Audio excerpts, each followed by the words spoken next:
abay talagang pinagtutulungan nila si Congressman Leandro Libiste.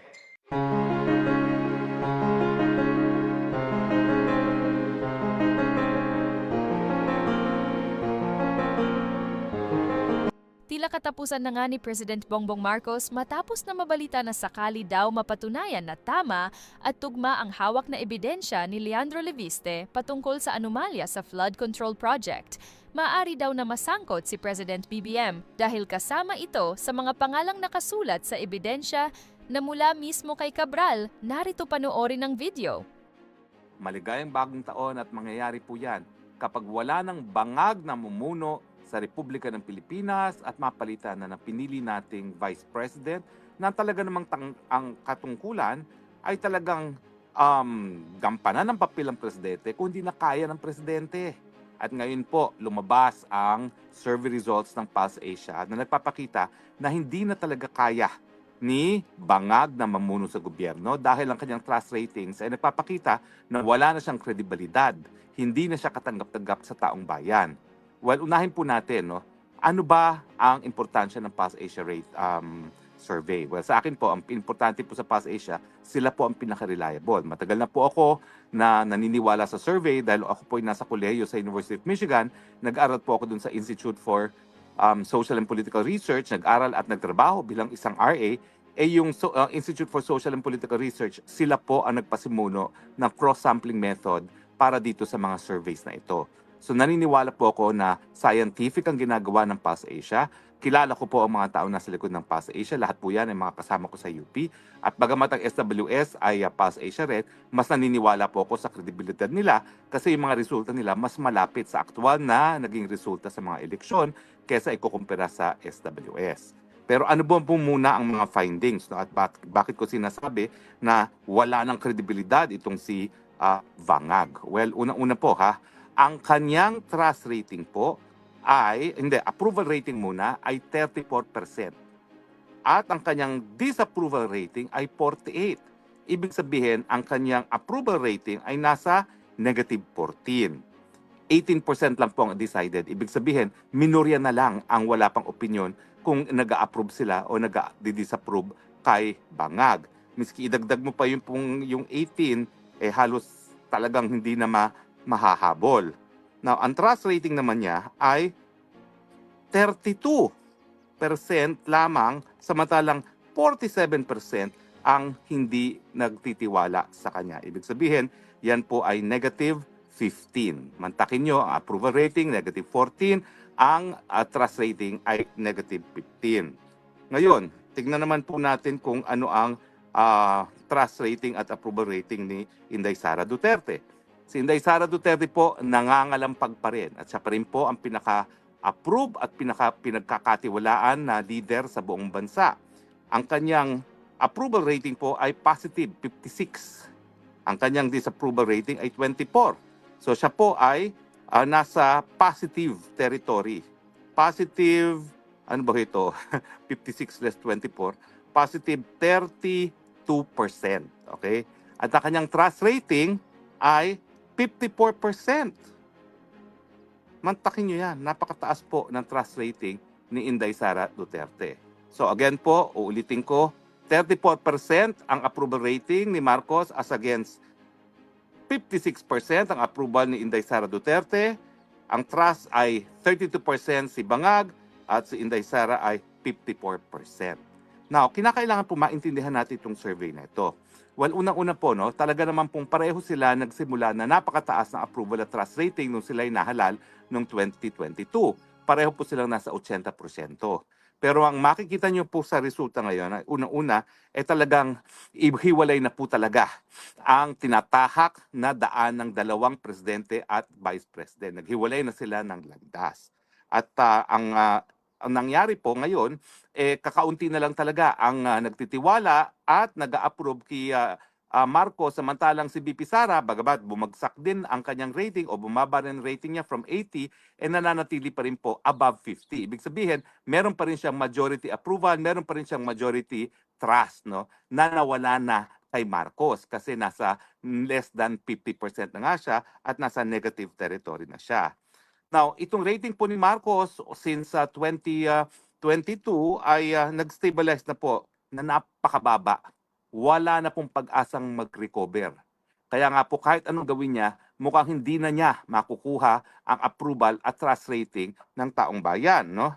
Now, sa katunayan, yung kanyang trust at approval rating ay nasa negative level na nga po, no? So talagang napakahirap na pong makabawi diyan. Samantala, si Vice President naman po ay pinagkakatiwalaan pa ng mayorya kasi 54 and 56, no? So bagamat hindi na 80%, mayorya pa rin po 'yan, no? Now, kung titignan niyo ang datos sa lahat ng mga nanilbihan, lahat naman po talaga po bumababa pagdating ng mid-level. Pero ano po ibig sabihin na meron pang 54 at 56 approval at trust rating si BP Sara? Ibig sabihin po may kredibilidad pa siya. At walang kaduda-dubda po, no, na talagang siya pa rin ang primary contender para sa presidente at si Marcos wala na pong pag-asa yan at kung sino man ang susuportahan ni Marcos, wala na rin pong epekto ang kanyang endorso, no, kasi nasa negative territory na ang kanyang approval at ang kanyang trust ratings. So makikita niyo po na itong si BP Sara talagang meron pa po siyang clear trust buffer. Ibig sabihin ay talagang nagtitiwala pa rin ang tao sa kanya. Makikita nyo na pati yung mga hindi nagtitiwala sa kanya, hindi naman ganong masyadong hindi siya pinagkakatiwalaan, no? So ibig sabihin, malambot lang naman po yung hindi nila pagkakatiwala kay BP Sara sa hanay ng mga hindi nagtitiwala kay BP Sara. Now, nakikita nyo po na iba na ng landas itong presidente at ang vice president doon sa simula ng taon na 2025. Ano ba ang mga nangyari dyan? Siyempre, sa simula ng taon, pinakidnap si Tatay Digong. At doon talaga bumagsak ang trust at approval rating ni Bangag. Okay? Now, so makikita niyo po na talagang sa ngayon, wala pong kaduda-duda. Kung tayo po ay pipili ng isang susunod na presidente, talaga pong wala na pong iba pa sa horizon ang pipiliin ng taong bayan kung hindi si VP Sara. Ang tanong, bakit ganitong sadsad ang trust at saka approval rating ni Marcos? Well, nandyan na nga po yung pinakulong niya si Tatay Digong, kinidnap niya. Kasi nung pinakulong at pinakidnap niya si Tatay Digong, hindi lang niya pinatupad yung kagustuhan niya na manatili sa pwesto sa pamamagitan ng pag-aalis ng mga banta sa kanilang Marcos 2.0 na plano na Marcos Forever Again, kung hindi, talagang ibinenta rin po niya ang soberenya ng Pilipinas. Dahil yung pagkakakidnap niya kay Tatay Digong at pagpapadala sa dahig, unang-una, siya na po mismo paulit-ulit na nagsasabi mula po noong 2023 na hindi na siya makikipagtulungan sa ICC dahil nga po ito ay magiging labag sa ating soberenya. Pero ano po sabi na aking informante? Sabi po ng informante ko, siya mismo, si Bangag mismo, ang talagang nagbibigay ng utos dun sa mga nasa Villamor noong Marso 11. At siya mismo nagsabi, kung hindi yan sa voluntaryong sasakay sa eroplano, buhatin at sapilitang isakay yan sa eroplano dahil kinakailangan mapadala yan sa dahig. So natural, magagalit ang taong bayan dahil hindi lang si Presidente Duterte ang pinaka-approve at pinaka-trusted na leader nung siya'y umalis sa kanyang katungkulan. Kundi ako sa 80% ng ata approval at trust rating niya nung siya'y umalis, no? Siyempre, siya ang pinakamamahal na presidente in recent history, pakikidnap mo. At siyempre, dahil siya na mismo ang nagsabi na kapag siya'y nakipagtulungan sa ICC, malalabag ang ating soberenya, si Marcos Bangag na mismo ang lumabag sa ating soberenya, ang lumabag sa ating saligang batas, ang siyang nagtaksil sa taong bayan dahil pinakidnap niya si Tatay Digong sa mga dayuhan na wala naman po talagang jurisdiction na para litisin ang mga nangyayari sa Pilipinas. Di umanong nangyayari sa Pilipinas dahil nga tayo po ay bumitiw. Bukod po dyan, patuloy pa rin ang problema ng walang tigil na pagtaas ng presyo ng bilihin. Abay, ito po'y nagsimula matapos ang isang taon nang siya'y naging presidente. At patuloy po, wala pong tigil ang patuloy na pagtaas ng presyo ng bilihin. At siyempre, ang naging conclusion dyan, hindi lang naging walang ya at walang hiya talaga itong si Marcos kay Tatay Digong na nagpalibing sa kanyang ama at talaga namang binaliwala ang soberenya ng Pilipinas nang pinakidnap si Tatay Digong papunta ng dahig. Kung hindi, wala ring silbi si Bangag Jr. dahil nga po patuloy pa rin ang problema ng taong bayan sa walang tigil na pagtaas sa presyo ng bilihin. At siyempre ngayon po, lumalabas din sa Pulse Asia na pangalawa sa concern ng Pilipino ngayon ay korupsyon. Korupsyon na sang-ayon kay Zaldico ay nagmumula at nagtatapos mismo kay Bangag Marcos Jr. Napakadali naman po para maintindihan kung bakit. Una-una, lahat po yan ng insertions, yan po ay pinirmahan ni Presidente. Siya na nga nagsumite ng original budget sa Kongreso ng 2025 at 2026. Bakit pinayagan niyang salawlain ng mga kongresista na naging dahilan para makurakot ang pera ng taong bayan? At siyempre, yung naging testimonya rin ni Zaldi na ang Presidente mismo ay nagpasok ng 100 billion insertion sa 2025 budget at sa 2026 budget. At si Zaldi ko mismo ang nag-deliver ng 25% or 25 billion pesos kay Marcos Jr. Paano nga niyo yung sasabihin na, ay naku, talagang susupilin natin ang korupsyon? Siya yung pinakakurap. Una-una, hindi naman po pwedeng nagawa ng mga senatong at congressman yung kanilang korupsyon kung hindi niya tinalaga yung kanyang pinsan bilang speaker at kung hindi niya binigyan ng utos ang speaker at si Zaldico na pati siya ay magkaroon ng 100 billion insertion. Di ba po? At kaya naman po, yan ang dahilan kung bakit napakatindi ng disapproval niya sa taong bayan. Dahil ayaw ng tao na walang solusyon ang Presidente sa patuloy na pagtaas ng presyo ng bilihin at nakikita nila na ang problema ng korupsyon napakatindi na. Lumalangoy na tayo sa tubig baha samantalang 1 trilyon sa 3 taon na administrasyon ni Bangag Jr. ang nakurakot ng mga senatong at congressman at ng Malacanang mismo, no? Dahilan kung bakit lumalangoy sa tubig baha ang sambayan ng Pilipino. Nandyan pa yung paulit-ulit na suspecha nung una na siya ay bangag. Diba? Ako po, pinupulbos ni Bangag at ako po, sabi ng informante ko, si Bangag mismo ang nag-utos na pulbusin ako. Akala ko dati si Lisa Tanas pero hindi daw po. Si Bangag mismo dahil napipikon siya doon sa pulboronic video na ang ginawa ko lang naman po, in-authenticate ko sa pamamagitan ng computer apps at sa pamamagitan ng eksperto na nagsabi na hindi siya AI bago ko ipakalat. Dahil meron naman pong karapatan ng taong bayan sa impormasyon na nakakaapekto sa kanila pang araw-araw na buhay. Hindi ba ho kung bangag ang presidente, yan ay may pakialam ang taong bayan? Dahil kung siya ay bangag, wala siyang solusyon na maibibigay sa problema nga ng taong bayan. At ngayon po, hindi lang po suspetsa yan. Hindi lang po yan sinabi ni Presidente Duterte noong Enero ng 2024 na naging dahilan siguro talagang kaya nagdesisyon ng Bangag na pagdating ng 2025 ipadala na sa Hague itong si Tatay Digong. Hindi lang po yan dahil doon sa confidential agent ni Agent Morales ng PIDEA, hindi lang po yan dahil doon sa pulboronic video na sinisisi sa akin, hindi lang din po yan dahil sa testimonya ni Cathy Binag na nakikita niyang tumitira na cocaine si Bangag Jr. kasama na kanyang dating partner, kundi dahil na rin sa revelasyon ni Amy Marcos, sariling kapatid, na bangag nga ang presidente. So ngayon, hindi na nga siya dapat mag-hair follicle test dahil nakumpirma na ng sarili niyang pamilya, kadugo, na siya ay bangag.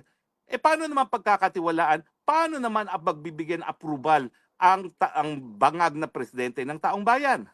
So hindi po nakapagtataka na negative territory na ang approval at trust rating ni Marcos Jr. dahil nga po siya ay bangag, dahil siya ay bangag, siya ay walang solusyon sa problema ng patuloy pagtaas ng presyo ng bilihin, siya ang punot dulo ng korupsyon at siya po ang lumabag sa soberenya ng Pilipinas nang siya pa ang nagpakidnap kay Tatay Digong.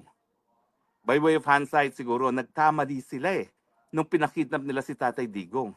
Ang akala nila, pag wala na si Tatay Digong sa Pilipinas, mawawala na yung tinik sa kanilang kagustuhan na manatili sa pwesto till kingdom come. Nako, kabaliktaran po nangyari. Naggalit ang taong bayan dahil hindi lang nila mahal si Tatay Digong. Nakita natin na bukod pa sa pagmamahal kay Tatay Digong, pinangangalagaan din ng taong bayan ang soberenya at pagiging independenteng bansa ng Republika ng Pilipinas. So nakita po natin, dahil negative na po ang approval at trust rating, wala na po talagang silbi ang presidente. Political scientists will now say na itong survey na negative 14 at negative 16 na trust at saka approval rating ay dahilan para maging lame duck president na po ang presidente. Wala na po siyang kredibilidad, wala na siyang moral authority para manilbihan bilang presidente.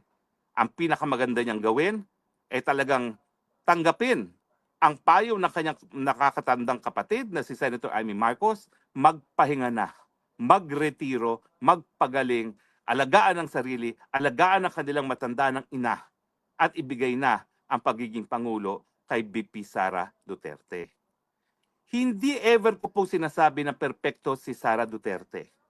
Marami pa po talagang areas na dapat talagang i-address ni VP Sara. Dapat ngayon po pa lamang, binibigyan na tayo ng idea ni VP Sara kung paano nga niya susupilin itong problema ng walang tigil na pagtaas sa presyo ng bilihin at korupsyon. Bagamat ang sinasabi niya, ayaw niyang turuan si Marcos kung paano gagawin. Pero dapat, ngayon pa lang, dahil nakikita natin na wala na talagang tiwala at wala na pong approval rating ang taong bayan kay Marcos Jr., na siya ay tinitingnan na talaga bilang successor president. At siguro ngayon po dapat ilatag na ni VP Sara kung paano roadmap na gagawin niya from day one, kung paano niya talagang susupilin ang problema ng inflation at ang problema ng korupsyon. At siguro makita na natin kung sino mga taong mga pagkakatiwalaan niya na ipatupad ang kanyang mga polisiya, no? At siyempre, dapat nang pag-isipan ni VP Sara ano bang opsyon na po pwedeng gawin dahil talaga ang problema ngayon ay ang mga Kongreso at ang Senado. Masyado talaga silang nakipagsabwatan sa presidente para sa issue ng korupsyon. So ngayon, dapat pag-isipan na talaga ni VP Sara kung she will go the route of Cory Aquino na revolutionary government para mawala ang korupsyon dyan sa Kongreso at magkaroon ng honest-to-goodness constitutional convention para baguhin ang saligang batas. Ang aking suwestyon, dahil ako naman po minsan na naging miyembro din ng Kongreso, hindi po mapuputol ang korupsyon habang ang mga congressmen ay hinahalal on a per district basis. Kasi aasahan talaga ng constituents nila na magkaroon ng proyekto. At habang sila at tagagawa ng pangtaunang budget, talagang iisipin ng mga congressman at senatong na may karapatan silang kumita sa budget na kanilang isinasa batas. Ang aking solusyon ay natutunan ko po dito sa Europa. Halos lahat pala po ng bansa rito na merong parliament ay hinahalal ang members of parliament hindi on a per district basis but on a per party basis. Kasi pag ang mga congressman ay ihalal muna na ang tunay na basihan ay kanilang partido at ang partido nila ay naglatag ng plataforma de gobyerno, ang ipagbobotohan ng taong bayan ay yung plataforma na hinahain sa taong bayan at hindi ang mga personalidad. At dahil wala nang ang mga district congressman, wala nang mga pagre-reportan ang mga district engineers na siyang nagiging instrumento para ipagpatuloy itong kultura ng korupsyon sa ating sistema ng gobyerno. Isa lang po yan sa dapat sigurong pag-isipan kung tayo magkakaroon ng panibagong saligang batas. Ako po, hindi ako naniniwala na kinakailangan baguhin pa itong Senate at saka itong Congress. Sa akin, pwede na yan bicameral kasi nakikita talaga natin na nagkakaroon ng checks and balances. Ang ayaw ko lang, tanggalin na natin na per district basis natin hinahalal ang mga congressman. At saka panahon na ang ating basihan para piliin ang ating mga mambabatas ay hindi yung personalidad, hindi yung bilihan ng kanilang boto sa kada distrito, kung hindi yung plataforma ng mga partido na ihahain sa taong bayan. Yan po ang ginagawa nila sa Europa at mukha naman pong gumagana. Dito ko rin po ginaya yung universal healthcare, no, na ako mismo ay nakinabang na. 2 beses na ako naoperahan dito sa Netherlands at walang bayad, no? Dahil nga po obligasyon ng Estado na itaguyod ang kalugsugan ng lahat ng mga tao sa kanilang teritoryo, whether or not they are their own nationals, no?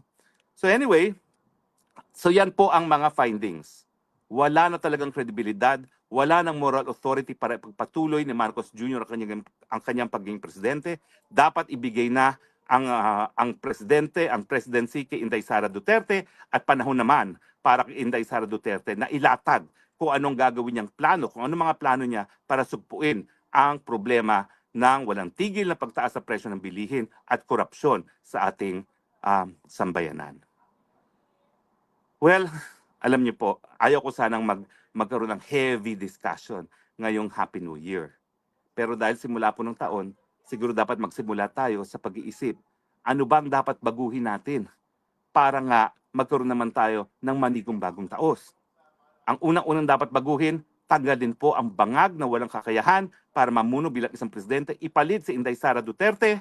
At ang hamon ngayon kay Inday Sara Duterte, anong mga plano na ipapatupad mo para supuin ang problema na walang tigil na pagtaas ng presyo ng bilihin at ang problema ng korupsyon. Siguro naman po, kapag napagbigyan si Inday Sara Duterte dahil sa kanyang pagtitiwala at pag-a-approve ng taong bayan sa kanya, hindi naman po tayo mapipiko. Maraming salamat po sa inyong patuloy na pagtangkilik.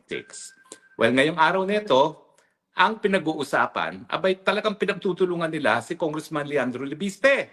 Well, Congressman Leandro Leviste, dahil ikaw ay minsang nag-sit-in sa aking klase sa Constitutional Law 2, at dahil ikaw ay talagang matalino at talaga namang alam kong malinis ang iyong hangarin, dahil ikaw ay kumita na ng malaki sa iyong power business at hindi na kinakailang mangurakot, re-resbakang kita. Ngayon, dating isang kongresista, pag-usapan natin, magkano ba talaga ang kubra ng mga congressman? Di ba? Magkano ba talaga ang kinukuha ng mga nagmamalinis sa Delima, ng mga jokno na nagtatahimik ngayon? Ngayong may kontrobersya sa 2 million na Christmas bonus, tahimik. Ngayon, ang una-una kong sasabihin, totoo po yan. Meron talagang 2 million na bonus ang mga congressman. Yan po ay nanggagaling kuno sa speaker. At hindi lang po yan. Kada magre-recess ang Kongreso at 4 na beses nagre-recess ang Kongreso, meron din pong tag 2 million yan. Dahil ang dahilan, kapag uuwi sa distrito, maraming bigay-bigay, so binibigyan ng tag 2 million. So Christmas gift po talaga yan, Christmas bonus yan, pero kaya naman binibigay sa Kamara de Representante dahil ang dahilan mamimigay din ang mga congressman sa taong bayan. Pero wag niyong i-deny na yan ay Christmas bonus. Dahil yan talaga po ay tunay na Christmas bonus na kayo lang mga congressman at mga senatong ang nakikinabang. Malinaw po yan. Karanasan ko po yan bilang isang kongresista. Talaga pong pagpasko may Christmas bonus over and above. At alam nyo pa, yung Christmas bonus na yan, posible po yan bukod pa dun sa chine-cheque. Kasi yung mga chine-cheque, yan yung mga nasa budget talaga na pantautan ng budget ng Kamara de Representante. So magkano ba talaga ang kubra ng isang kongresista? Well, unang-una ho, yung sinasabi nila na para sa empleyado yan, hindi totoo. Kasi ang sweldo ng mga staff sa Kongreso, hindi po yan pinapasok sa budget ng kada congressman. Ang sweldo po ng plantilla at ng mga consultants, yan po ay nakapasok mismo sa budget mismo ng Kamara de Representante, hindi sa individual na congressman. Now, kada congressman po ay merong plantilla. Ano po yan? Okay, meron pong plantilla na 6. Okay, yung Chief of Staff, Legislative Staff Officer 4, 3, 2, 1, and 8. So, 6 po yan. Pero bukod po dyan, na ang sweldo ay nanggagaling sa Kongreso, hindi doon sa monthly budget ng congressman, meron pa pong 10 na mga consultants na nung panahon ko po ay tagto 200,000 yung 10, tagto 20,000 kada linggo. Kaya nga po sinasabi nila, lugi ang congressman pagdating sa mayor dahil ang mayor ang daming ghost employees. Pero bawi naman po ang congressman. Ito po ang kanilang kubra. Unang-una, yung sweldo, nakacheque po yan, 4 million a year. Dahil yan naman po talaga ay government standardization na scheme, no? Ang congressman po at mga senatong second highest na sweldo, ang pinakamataas pong sweldo yung presidente na umaabot ng mga 5 million. Pero ito po ang hitch. Yung sinasabi nila na liquidation by mere certification, alam niyo ba magkano kada congressman yan? Yan po ay 58 million kada congressman. 58 million. So kung di-divide mo yan sa 12, yan po ay pumapatak ng 4.8 million. Ngayon, dadagdagan mo pa yung 4 million salary, sabihin na natin 400,000 niya, so nagiging 5.2 na. Pero meron pang ibang mga budget na ibinibigay. Meron pa yung travel allowance, meron pa yung office supplies. Bukod pa po yan doon sa MOOE. Pumapatak po talaga na kada buwan ang nakukuha ng isang kongresista ay 7 million a month. Panahon ko pa po yan, ha? Yan po ay cheque. Bukod pa yan, yung mga cash na binibigay ng speaker tuwing ang Pasko at tuwing magkakaroon ng congressional break. Now, bukod pa po dyan, merong PDAF na tinatawag na ngayon allocables ang tawag nila. Nung panahon ko, 70 million. So ibig sabihin, tanggapin mo o hindi, meron kang 70 million intended para dun sa mga infrastructure projects na maliliit, mga pang ano yan, mga pang multipurpose hall, na yan naman ang hinihingi talaga ng mga botante, no? So ngayon po, itinaas ang allocables. Ang allocables ngayon, 220 million. Mantakin nyo, ha? Ilang taon lang akong umalis ng Kongreso. Umalis po ako ng Kongreso 2017. From 17 na PDAF, naging 220 million na yan. Lahat po yan ng kongresista. Noong panahon ko, kung merong kongresista na tatanggap, ang nakukuha nila ay 10%. Ako po talaga Kristiyano. Kaya ako po talaga binuhos ko lahat ng aking pondo para sa mga proyekto. Kaya kung titignan nyo yung aking mga proyekto, makikita nyo, napakalaki ng aking mga multipurpose halls kung ikukumpira mo doon sa multipurpose halls sa ibang kongresista. Ang sinasabi ko lang sa mga contractors, hindi na ako hihingi kasi bariya lang naman yun. 70 million na kada isang multipurpose hall is 1 to 2 million. Bakit mo pa pagkakainteresan yun? Kinikita ko naman dati yun sa private sector.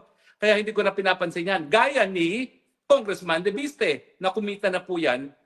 Huwag niyong sasabihin, ha? Pero kumita po yan, ang binenta niya, yung kanyang solar project, hindi po bababa. Sa 50 billion ang kanyang kinita. So kung ilalagay mo na lang yan sa bako, ang 50 billion, magkano yan? Sabihin mo ng 10% interest, edi meron na siyang 500 million a year. Kaya hindi niya kinakailangan ang mga kwarta na nanggagaling sa kongresista. Ngayon, so dati-dati po, 10% yan kapag kalye, 5% kapag building. Pero ngayon nga po, sabi ni Mayor Bagalog, nagiging hanggang 60% napupunta sa kanila. O magkano yun? 60% ng 220. O ang 10% na lang ay magkano yung 2.2. So kung nawawala, 220, magkano yun? Magkano lumalabas doon? 220 less sa 70%. Magkano yung 70%? Ang natitira na lang siguro mga 30 million. So 90 million na yan. O, di ba? Meron na siyang 7 million naman plus meron pa siyang 90 million doon guaranteed. Doon sa allocables niya. O, divide mo yan by 12, roughly 9 million. So magkano nakubra nila? Di nasa 16 million na sila amount. Pero ito po ang bonanza. Kaya talagang gusto nila maging kongresista miski wala naman sila alam sa paggagawa ng batas. Maski sila ay napupunta lang doon, nagpapacheck na attendance. Bakit sila gusto maging kongresista? Dahil nga po sa infra-budget. Now, ang formula po na dinivise ni Yusek Cabral, hindi bababa ang kada district congressman sa 1 billion na infrastructure. Kahit ano pong mangyari, hindi bababa yan sa 1 billion. That's the great equalizer. Ngayon, 70% of 1 billion is 700 million. O, sabihin na natin, hindi gahaman si congressman. Kalahati ang kinikita niya. Mantakin nyo, 500 million din yan.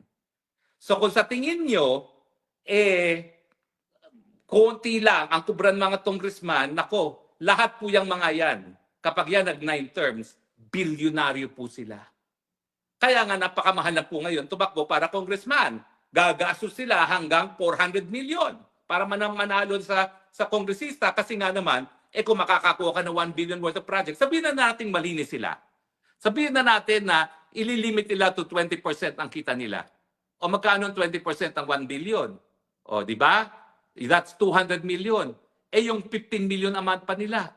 O, di ba? So that's 200 plus 150, 350. Kaya nga gagastos sila hanggang 350 kada eleksyon kasi ang balik naman yan times 3 dahil 3 taon ang kanilang termino. Naintindihan nyo na ngayon kung bakit namimigay ng pera lalong-lalo na ang mga kandidato sa kongreso.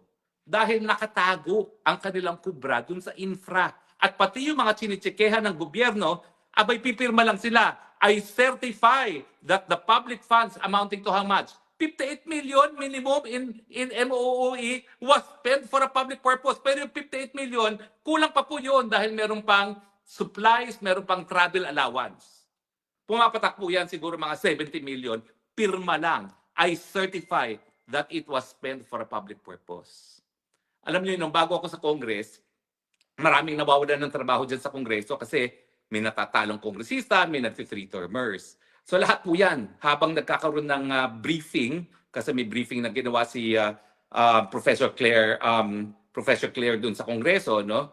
Nandun po yan, nakapila-pila sila, nagbibigay ng resume. Aba, may kinuha ko kasi isang hindi na veterano sa Kongreso kasi nga hindi ko alam kung paano yung liquidation. Akala ko ang liquidation mahirap.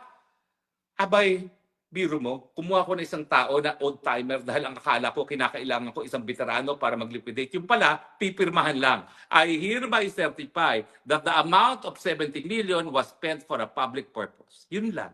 Yun yung tinatawag na liquidation by mere certification. So ganyan katindi po ang kubra ng mga congressman. Kaya uulitin ko po, bukod pa sa presidente na merong 100 billion na insertion sa budget na binigay ni Zaldico ang 25%, ang katotohanan po talaga, ang korupsyon talaga, nasa pinakamatataas na opisina ng gobyerno mula presidente hanggang congressman at mga senatong. Si Miriam Defensor Santiago po, siniwalak din kung magkano ang budget ang kubra ng mga congressman. Babalikan po natin yan. Siguro bukas, babalikan natin yung expose ni Miriam Defensor Santiago dahil dyan po talaga sa Senado, ang system naman, etong total budget, let's divide it by 24. Ganun lang po sila. Kaya malalaki po talaga ang kubra. Kaya naman, umaabot ng 1 bilyon ang gastos ng isang senatong kasi meron naman siyang 6 na taon para bawiin. At talaga namang ang ROI nila baka 500%. So, mga kaibigan, no? Wag po tayo magpalinlang. Pinagtutulungan nila si Leandro Libiste. Nagsasabi po siya ng totoo dahil ako po nanggaling na sa Kongreso. Sa totoo lang po, nung lumipit ako sa Malacanang at ang presidente nga si Tatay Digong, naku po, talaga namang budget. Kasi sa Kongreso dati, walang tigil ang dating ng mga cheque. Walang tigil yung pagdidistribute ng Committee on Accounts ng cash. Doon sa session hall, doon sa malapit doon sa roster ng speaker, may maliit na kwarto ron na nakatago, may pintuan doon. Doon sila namimigay ng cash. Naku po, limpak-limpak, boxes of pera ang pinamimigay doon. Cash po yan. Kapag cash yan, yan ay galing kay speaker, galing sa Committee on Accounts na hindi nila pinapublish nang hindi malaman ng mga taong bayan. So yung mga nagmamalinis, aminin, napakalaki na ngayon kumpara dun sa aking panahon. Kasi nung panahon ko, nandiyan si Tatay Digong. Di ba, binito nga niya, nung kauna-unahang pagkakataon na ang mga congressman ay naglagay ng sangkatutak na mga insertions, binito lahat ni Tatay Digong. At wala siyang pakialam. Nagkaroon tayo ng reenacted budget for 1 or 2 months, wala siyang pakialam. Hindi siya pumayag na gawing palabigasan ng mga magnanakaw ang kaban ng bayan. Which is the opposite now. Kasi nga, kapag ang presidente mismo nangunguna na ginagawang palabigasan ang kaban ng bayan, siyempre, lahat na ay susunod. Pasensya na kayo, sinira ko ang New Year nyo. Pero dapat malaman ninyo. Ako naman kasi dati pa ako nagsasabi, palibasa, hindi nga ako kumita sa infra dyan, sinasabi ko na dati-dati pa, ha, yung 5% building, 10% kalye. At mahirap talaga pag ikaw ay party list kasi hindi mo kontrolado yung district congressman. Totoo po, marami kong projects na nakuha. Pero lahat po yan, kinuha ang credit, kinuha ko ano man ang kubra ng mga district congressman dahil nga yung district engineer nagre-report sa district congressman. Kaya nga po kung nais nating maputol itong korupsyon na systemic na sa Kongreso, kinakailangan baguhin natin ang siste. Hindi na dapat kada district ang pag-elect ng congressman, gayahin natin ang sistema sa Europa. Kinakailangan ang basihan ng eleksyon ay partido at ang kanilang plataforma de gobyerno. Ganyan pong nangyayari sa Europe. Kaya walang district engineer na sumusunod sa isang district congressman. At kaya lahat ng proyekto, talaga namang pong centralized planning ang nangyayari. At hindi gumagawa lang ng proyekto para pagkakitaan ng politiko. Pag-isipan po natin yan.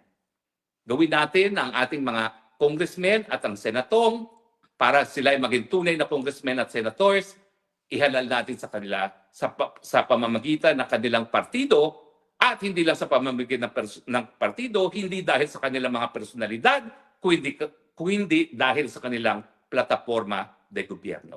Diyan lang po talaga siguro mabubuwag itong sistema ng korupsyon sa Pilipinas. So at least kahit binuwisit ko kayo on the first working day of 2026, meron naman po tayong mensahe na meron naman pong solusyon para labanan ng korupsyon dyan sa Kongreso. Gawin po natin ang halalan base sa partido, base sa plataforma ng gobyerno, hindi dahil sa personalidad at hindi kada distrito. Maraming salamat po ha.